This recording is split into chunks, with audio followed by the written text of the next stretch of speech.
नमस्कार, मैं अभयराज और आप देख रहे हैं बीके न्यूज। दोस्ती एक ऐसा रिश्ता होता है जिसे सबसे मजबूत माना जाता है, क्योंकि इस दुनिया में एक दोस्ती का रिश्ता ही ऐसा होता है जिसे इंसान खुद बनाता है और खुद चुनता है। अब यह आपके ऊपर है कि आप दोस्त के रूप में एक अच्छे साथी को चुनते हैं या फिर दोस्त के भेष में छिपे एक दुश्मन को।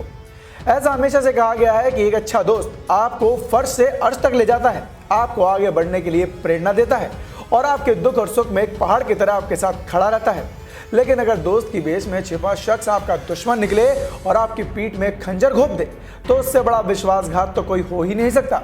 अब आप सोच रहे होंगे कि आज मैं दोस्ती पर यह प्रवचन क्यों दे रहा हूं, तो आपको बता दें कि आज एक बेहद ही हैरान कर देने वाला मामला सामने आया है, जिसे जानकर आपका भी यकीन दोस्ती पर से उठ जाएगा। तो चलिए अब आपको बताते हैं कि आखिर मामला है क्या।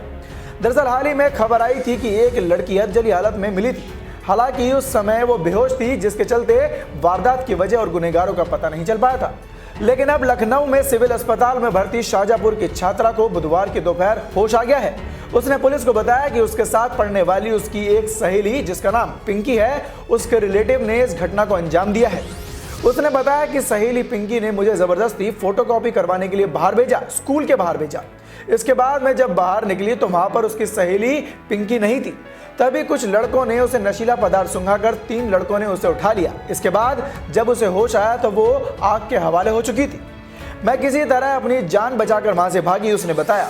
आपको बता दें कि छात्रा के होश में आने के बाद उसे सिविल अस्पताल में डॉक्टरों ने इमरजेंसी यूनिट से बर्न यूनिट में शिफ्ट करा दिया है। वहीं पुलिस सूत्रों से मिली जानकारी के मुताबिक आरोपी 3 युवकों को हिरासत में ले लिया गया है और बयान दर्ज किए जा रहे हैं। जल्द ही पूरे मामले का खुलासा भी किया जाएगा। मिली जानकारी के मुताबिक छात्रा के देखभाल के लिए उसकी चाची भी सिविल अस्पताल में मौजूद है। चाची ने मामले की जानकारी देते हुए बताया कि लड़की को लड़कों से बात करने के लिए उसकी सहेली ने कई बार दबाव बनाया था, लेकिन उसने साफ तौर पर उससे मना कर दिया था और कहा था कि मैं यहाँ पर पढ़ने आई हूँ और पढ़कर ही जाऊंगी, इसके अलावा और कुछ नहीं, मतलब कुछ नहीं। फिलहाल पीड़िता की सुरक्षा के लिए अस्पताल में शाहजहांपुर जिले के एक सब इंस्पेक्टर और एक महिला कांस्टेबल भी तैनात हैं। दरअसल काट क्षेत्र की एक गांव की रहने वाली छात्रा 22 फरवरी को थाना तिलहर क्षेत्र में नेशनल हाईवे 24 पर नगरीय मोड़ के पास में अधजली हालत में मिली थी। युवती को वहीं पर मेडिकल कॉलेज में भर्ती कराया गया। युवती पूरी तरीके से निर्वस्त्र थी।